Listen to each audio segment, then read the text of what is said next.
Exercice 7, soit f une fonction réelle, une fonction de R vers R.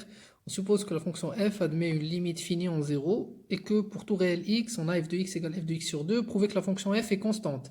Première remarque, c'est que le résultat n'est pas vrai.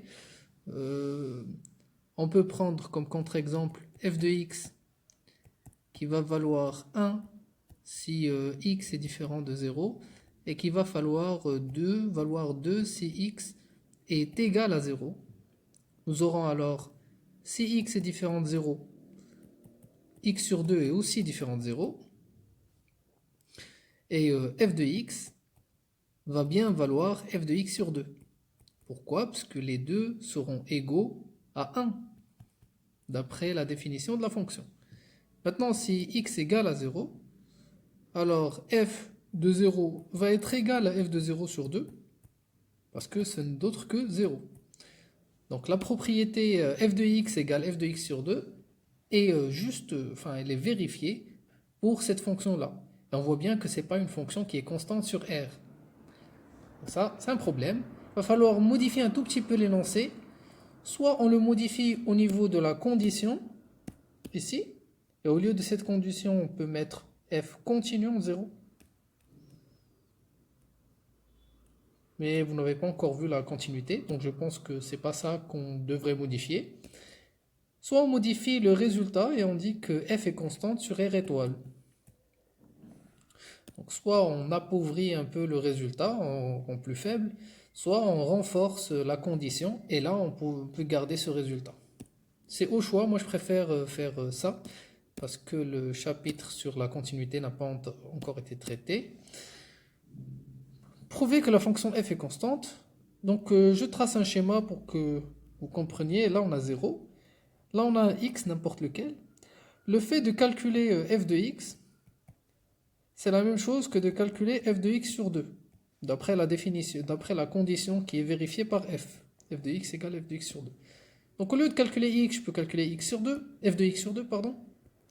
Et au lieu de calculer f de x sur 2, je pourrais calculer f de x sur 4, parce que je peux utiliser cette propriété en remplaçant x par x sur 2, ça fera x sur 4. Et au lieu de calculer f de x sur 4, je peux calculer f de x sur 8, etc. Ça permet en fait de commencer par la valeur f de x, et, qui est égale à f de x sur 4, f de x sur 8, et j'ai un procédé par lequel je peux tendre vers 0. Et donc il va falloir utiliser le chapitre limite de fonction uniquement. Donc première remarque, par une récurrence simple,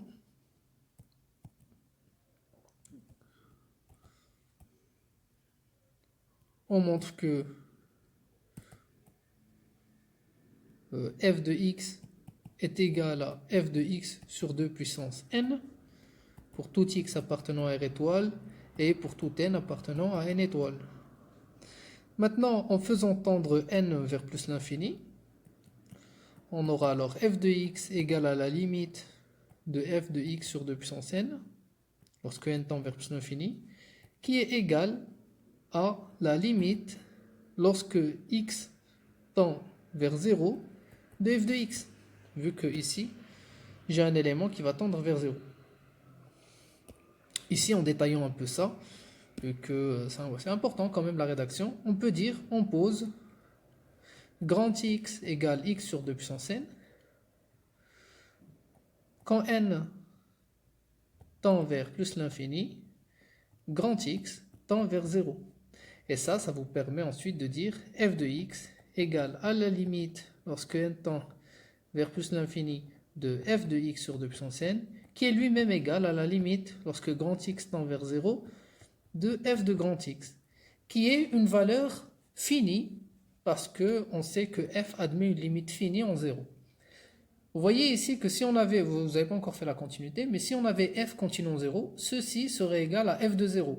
Et on aurait pu conclure, donc la fonction est constante sur R tout entier. Par contre là, ce qu'on peut avoir, c'est juste la continuité sur R étoile. On a pris un x quelconque sur R étoile, et on a vu que son image est égale à la limite, lorsque x tend vers 0, de f de x, qui est une limite qui ne change pas, c'est un seul nombre.